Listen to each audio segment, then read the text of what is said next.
j'ai une double formation d'architecte et de docteur en anthropologie sociale, avec très modestement un terrain comme ça se fait d'habitude en anthropologie, c'est-à-dire que j'ai commencé à faire un terrain d'enquête en Australie sur les communautés aborigènes et très rapidement, en fait, j'ai continué des travaux de recherche plutôt sur le monde social que je connaissais davantage, qui était ma propre société.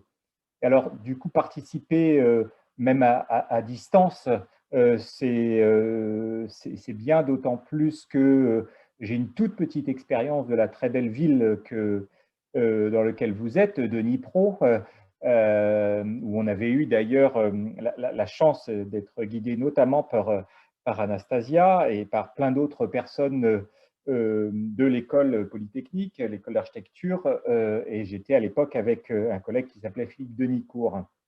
Et donc, Jean, voilà, je suis très heureux d'être là, même si c'est un là virtuel, mais il faut vivre avec son époque, et ce là virtuel, voilà, il est en capacité de mettre en mouvement à la fois des réflexions comme, comme ce que vous avez organisé. Alors, le fait d'être là, je pense que c'est aussi, Anastasia souhaite dire en arrière-plan son attachement aux sciences sociales, me semble-t-il, hein, et plus généralement aux sciences humaines, et probablement encore plus largement aux sciences du vivant, hein, puisqu'on s'attache de plus en plus à travailler sur une question un peu élargie, en quelque sorte, pour essayer de contrecarrer un peu la morosité un peu ambiante liée, on va dire, à un déficit de sensibilité. Je reviendrai sur ces questions-là, qui fait qu'on est un peu malmené en ce moment par rapport aux enjeux climatiques. Et vous allez voir dans les conférences que je vais vous donner, je vais essayer de vous redonner un cadre plus général. Donc, du coup, l'idée, c'est un peu à nos manières de comment on peut redéfinir et travailler un peu ensemble, se questionner sur nos manières d'être au monde, il y aurait un problème vis-à-vis en fait de notre manière d'être au monde, et réfléchir à la façon de s'y rattacher avec un peu bienveillance. Alors, convoquer les sciences sociales dans ces travaux, c'est rattacher plusieurs outils. C'est à la fois essayer de se saisir de l'enquête de terrain comme un peu valeur fondamentale pour nous réancrer au sol. Je pense qu'on a besoin d'être dans des éléments extrêmement concrets, hein, avec des gens tout autour, renégocier les échanges, les observations, réapprendre en fait aussi à négocier du sensible, hein, tout simplement, écouter, sentir, voir, observer, se mettre en quelque sorte un peu en résonance de nouveau avec ce monde qui nous entoure pour retrouver, réanimer, hein, toutes ces formes de connivence qu'on pourrait réinterroger de manière très concrète. Je pense aussi que c'est une nécessité, me semble-t-il, de nouveau de faire ensemble. Ça, c'est très, très important, de pouvoir coopérer, de construire des savoirs collectifs avant même de se dire qu'on a des énonciations individuelles, d'imaginer que le collectif est le primat de quelque chose, hein. C'est lui qui, si on arrive à être soudé et coopérant, on peut avoir une vraie puissance de frappe, une puissance de présence au monde, et que c'est dans ces expériences un peu conjointes de nos présences les uns aux autres que se construit ou que peut se construire des forces de compréhension un peu intersubjectives, c'est-à-dire à partir de petits appareillages individuels dont chaque ambition, en quelque sorte individuelle, dans la manière d'être à la ville, d'être aux autres, eh bien, c'est une ambition de pouvoir reconstruire, de participer en quelque sorte à notre mesure, de contribuer à une part collective de savoir qu'on mettrait un peu ensemble.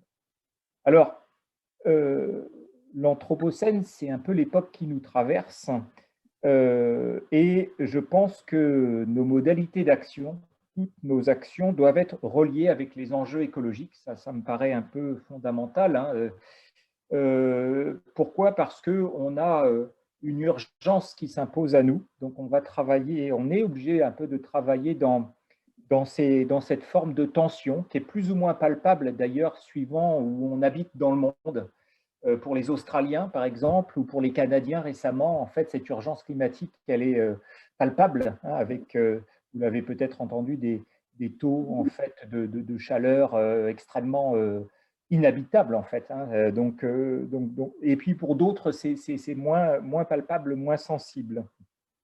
Alors, je vais m'efforcer pendant les 3 conférences que je vais vous donner à partir de demain, de donner un cadre général pour essayer, en tout cas, d'appuyer la nécessité de renouveler des lieux de pensée. Ça, c'est important, des lieux de lutte, un peu comme je pense que vous allez finalement entreprendre tous ensemble, de résistance, qui justifie, me semble-t-il, l'occupation de l'espace public. Ça, c'est important aussi. Pourquoi? Parce que ça nous permet à la fois de penser et décider de notre cadre de vie. Dans l'espace public, on est à même de s'interroger, par exemple, des biens communs, hein, les biens essentiels. Qu'est-ce que je respire, par exemple, dans une ville? Est-ce que j'ai le droit, en fait, de me faire intoxiquer? Et sinon, comment, à la mesure de ce que je sais faire, de mes compétences, eh bien, je suis en capacité de peser, par exemple, sur l'administration de l'air, par exemple, un air sain pour moi, pour ma famille, pour mes amis, etc. C'est pareil pour l'eau, c'est pareil pour l'école, c'est pareil pour la santé, pour la nourriture. Hein.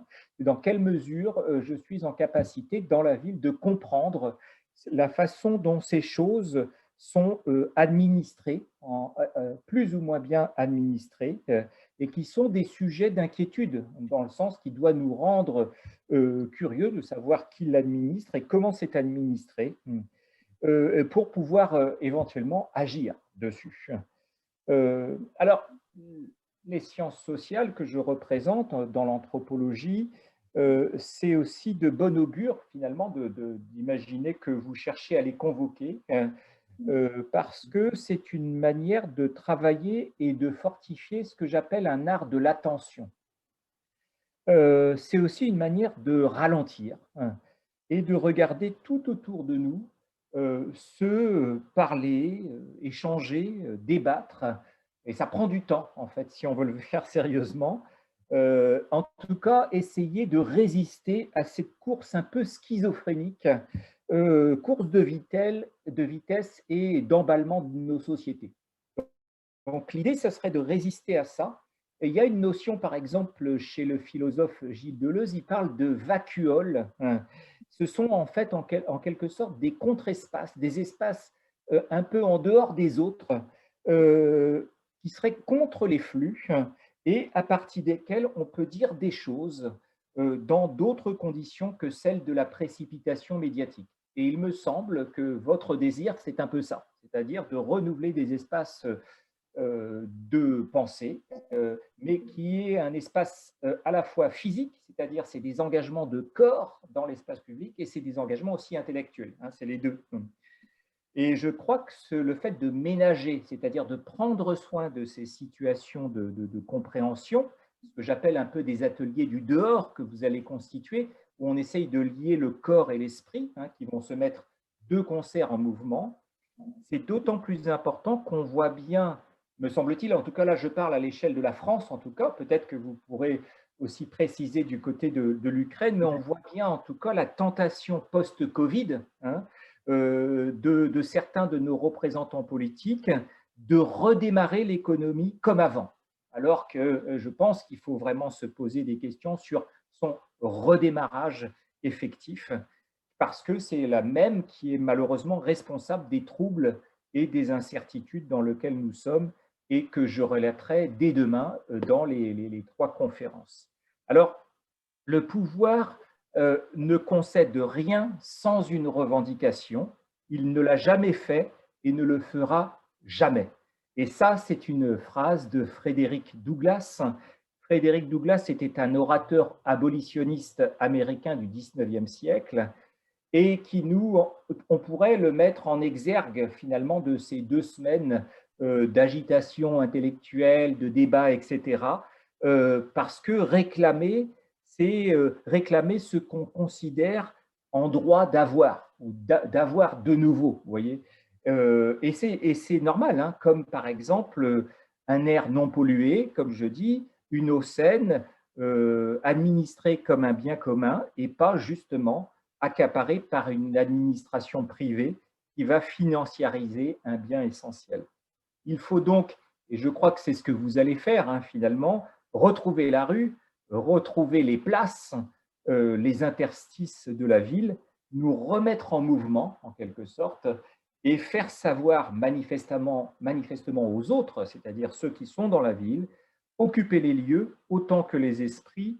Ça apparaît comme, me semble-t-il, une force d'interpellation importante et de transformation, se mettre en travers de la machine d'une économie qui serait un peu folle et peu humaine, c'est-à-dire se mettre par exemple sur des lieux de passage, venir déranger nos automatismes et nos habitudes de consommation qui entretiennent à nos dépens, me semble-t-il, notre propre épuisement.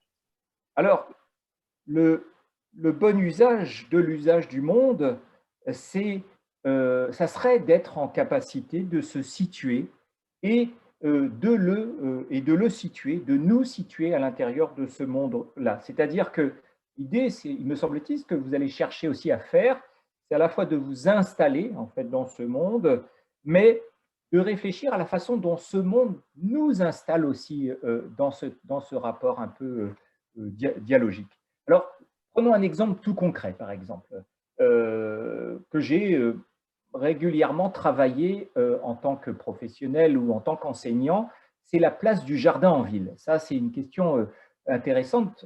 Et voilà la somme de questions que vous pourriez prendre et essayer de creuser. Si je traverse, par exemple, un jardin en ville, la première question, c'est quel est ce jardin que je traverse et comment je le traverse et comment fonctionne-t-il, que m'offre-t-il comme opportunité ce jardin à moi ou aux autres? Est-il accessible? Qu'est-ce que je viens chercher et est-ce qu'il est important? Et si je perds ce jardin, qu'est-ce qui disparaît en fait de ma vie et de mon expérience? Et s'il est prêt à disparaître, est-ce que moi, je suis prêt à le défendre? Et sous quelles conditions? Comment je peux le défendre? Est-ce que, et qu'est-ce que je défends quand je défends un jardin? Vous voyez, est-ce moi que je cherche à défendre? C'est-à-dire, est-ce que je cherche à défendre le bénéfice que j'ai de l'expérience de ce jardin? Ou est-ce que je cherche à défendre aussi les arbres, les végétaux, les oiseaux qui constituent ce jardin?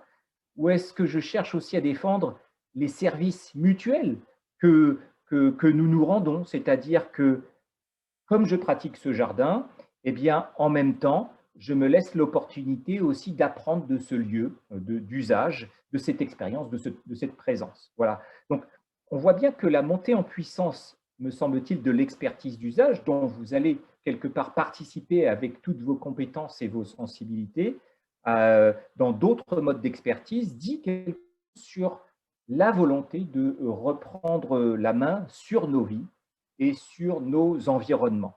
D'en faire, par exemple, des sortes de cahiers de doléances à la manière de Bruno Latour. Je vous donnerai des références aussi dans les conférences que je vais faire, mais qui enrichissent, à mon avis, la démocratie. Alors, comment je traverse la ville et comment, en retour, elle me traverse?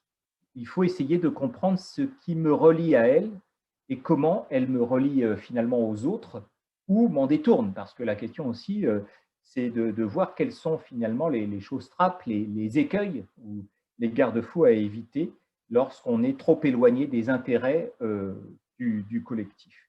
Alors, peut-être qu'Anastasia vous a évoqué cette notion de droit à la ville qui me semble aussi importante en termes d'introduction pour lancer tous ces travaux. Depuis de nombreuses années, c'est vrai que d'autres formes d'expertise et de critique populaire, et à mon avis, on se joint à ce mouvement, se coordonnent pour défendre le droit à la ville, ce qu'on appelle, qui est malheureusement grignoté depuis une quarantaine d'années par de grands opérateurs privés qui cherchent à en privatiser les usages et malheureusement diminuer l'espace public, le détourner en tout cas, dans des formes discriminatoires et injonctives et parfois, par exemple, payantes. Pour toutes sortes de raisons un peu complexes que je ne vais pas développer là aujourd'hui, qui tiennent à la complexité sûrement de ce qu'on appelle la globalisation et des interdépendances humaines, les accords sur le climat n'avancent pas. C'est vrai, hein, vous avez pu tous regarder les journaux, écouter la radio, ça n'avance pas beaucoup. Donc, on a une nécessité d'être là, hein, en puissance, de reconquérir la ville. Et je crois que nous sommes en ce moment, et je voudrais insister un peu là-dessus, à une convergence des luttes contre les inégalités et des luttes écologiques. On ne peut pas séparer, à mon sens, inégalité sociale et lutte écologique. C'est là exactement la même chose. Les villes sont des lieux, vous le pressentez probablement, hein, c'est des lieux très puissants qui concentrent des instances de pouvoir politiques, alors a priori légitimes si élus démocratiquement, mais des pouvoirs aussi financiers, mais ce sont aussi des lieux de contre-pouvoir, d'alliances inédites, et vous en incarnez en quelque sorte les ressorts et la réinvention en fait des débats. Mais je voudrais attirer votre attention aussi sur le fait que ce sont aussi des lieux d'amnésie environnementale. Ça, c'est important. C'est-à-dire que ce sont des lieux où, malheureusement, les arbres sont souvent absents, l'agriculture urbaine n'est pas forcément très florissante, de moins en moins d'oiseaux, une vie relativement artificielle et hors sol, complètement ou en partie déconnectée des impacts avec les écosystèmes dont elles dépendent. Et donc, il faut réarmer de nouveaux imaginaires parce qu'on est écarté avec des notions essentielles. C'est donc des lieux de reconquête, me semble-t-il, mais reconquête permanente, hein, ce n'est pas une seule fois, c'est permanent, par la création soucieuse de toutes nos positions sociales, ça c'est important, et de travailler dans tous les recoins de la ville, c'est-à-dire du centre à la périphérie, exercer des formes de contre-expertise, interroger nos droits et en retour, me semble-t-il, nos devoirs, questionner la façon dont les services de la ville sont administrés, les transports en commun, par exemple, qui conditionnent à la fois les accès dans cette ville, les déplacements, le partage, la bonne santé associative comme notamment levier critique. Alors, un tout petit mot sur ces opérateurs privés que j'ai un peu signifiés, et puis juste une dernière phrase pour donner un autre mentor designer qui risque de nous influencer aussi et dont je vais recommander un peu la lecture. Il faut quand même avoir à l'esprit, me semble-t-il, et ça on pourra en discuter, hein, que de nombreuses villes partout dans le monde cèdent une partie de leurs prérogatives en matière, en tout cas, d'urbanisme, d'aménagement des territoires, et des quartiers entiers sont conçus, par exemple, aménagés, entretenus par des opérateurs privés, c'est-à-dire ex nihilo, comme ça. Alors, je peux vous en citer quelques-uns rapidement, hein. Vous avez, par exemple, en Angleterre, vous avez Tesco, hein, c'est une grande entreprise d'alimentation agroalimentaire qui qui a créé une branche immobilier. Vous avez Ikea, hein, bien connu, d'ameublement, qui s'est spécialisé dans une branche d'aménagement de la ville, notamment en Allemagne, qui crée des quartiers comme ça ex nihilo. Ou en France, il y a Auchan aussi, hein, puissance agroalimentaire, et qui veut aussi conquérir de manière extrêmement archétypale la ville. Dans une sorte de deal d'ailleurs qui est complètement inégalitaire. D'un côté, ces grands opérateurs disent aux mairies, je prends en charge l'aménagement de la place, mais à condition du choix de mon emplacement de grand magasin et à condition d'orienter les formes acceptables pour que le lieu soit attractif en vue de consommer, hein. Non pas en vue d'un usage, mais souvent les orientations qui sont données là à l'aménagement des territoires vont dans des problématiques d'entrepreneuriat urbain, de marketing et de consommation. Et donc, malheureusement, le risque de ça, c'est que toutes les figures minoritaires, ce qu'aux États-Unis on appelle les subaltern studies, c'est-à-dire les figures précaires, marginales, eh bien, n'ont pas le droit d'exister en fait sur cet espace. Ces acteurs, malheureusement privés, gèrent l'eau dévolue sur les grosses métropoles et en font de simples produits financiers à bénéfice immédiat pour les actionnaires. Mais non, la ville ne peut pas être un objet de consommation. Ça, c'est important. Le piéton, usager de l'espace public, sans condition, devient, à travers ces grands opérateurs, un unique consommateur, ce qui rend quand même les choses assez problématiques. Et ça, il faut, à mon avis, en être conscient et défendre bec et ongle un droit à la ville pour tous. Alors, voilà, maintenant, c'est comment on imagine ensemble qu'on fasse advenir de nouveaux imaginaires critiques, mais si l'expérience de la ville elle-même est prise en étau entre une mise en scène permanente festive, c'est-à-dire qu'il faut absolument occuper l'espace pour qu'il ne soit pas squatté, et souvent cette manifestation festive des villes sont sponsorisées par des grandes marques, hein, ça vous connaissez bien, ces grandes marques qui sont omniprésentes dans l'espace public. Et puis, d'un autre côté, des dispositifs marchands, c'est-à-dire ce qu'on va chercher dans la ville, c'est malheureusement à chaque fois une impasse, puisque les dispositifs marchands sont pratiquement omniscients et qu'il n'y a plus de place à la flânerie, etc. Donc ça, il faut le réinvestir. Donc comment refaire des espaces qui s'affranchissent en quelque sorte des pressions immobilières, des formes standards de conception et de réglementation d'usage discriminatoire, c'est-à-dire souvent des aménagements qui refusent les skateurs, qui refusent les artistes de rue, les mendiants, etc. Comment redonner plus d'autonomie aux citoyens et plus de solidarité, et comment faire, maintenir, retrouver un espace public qui permet la multiplicité finalement, hein, des rencontres, la confrontation de soi avec les autres pour ouvrir et non pas fermer l'espace. Alors je vais conclure comme une sorte de lancement, comme ça, de rampe de lancement à ces journées qui vont se dérouler après, mais on pourrait dire que, rappeler juste une chose, que le design, c'est peut-être, alors il faudrait le discuter bien évidemment, hein, mais je ne vais pas le faire là maintenant, mais c'est la première manifestation de l'intention humaine, on pourrait dire, et à ce titre, vis-à-vis notamment d'un monde dans lequel on doit exercer une forme constante d'inquiétude à la fois confiante et être capable de se laisser emporter, mais aussi se donner les moyens de dire quelque chose sur cet emportement. Et le design, c'est-à-dire cette idée de formaliser un être au monde, en quelque sorte, ne doit pas travailler à restreindre les formes de coexistence, mais au contraire, à les promouvoir, les faire se côtoyer, favoriser la mise en place d'une grammaire de la sollicitude et de l'hospitalité. Alors, je voudrais faire une dernière citation avec Victor Papenek, puisque je suis un peu opportuniste, je viens en fait, d'acheter ce livre. On a la chance d'avoir une réédition là, aux presses du réel d'un livre majeur écrit maintenant il y a 50 ans. Donc, ça, on a un anniversaire, c'est-à-dire il y a un demi-siècle. Victor Papenek, designer hongrois qui a migré aux États-Unis, a écrit un livre majeur qui s'appelle Design pour un monde réel, qui pourrait servir en quelque sorte de Bible, hein, même s'il faut être, à mon avis, attentif à ce genre de représentation, mais en tout cas quelque chose qu'on doit continuer à travailler dans le sens de Victor Papenek. Et voici ce qu'il nous dit. Je vous laisse avec ça pour espèce de bonbon qu'on pourrait mettre sous la langue et réfléchir un peu à ça. Le design, nous dit Victor Papenek, s'il veut assumer ses responsabilités écologiques et sociales, il doit être révolutionnaire et radical, au sens révolutionnaire d'une prise de pouvoir politique en vue simplement d'un avenir meilleur.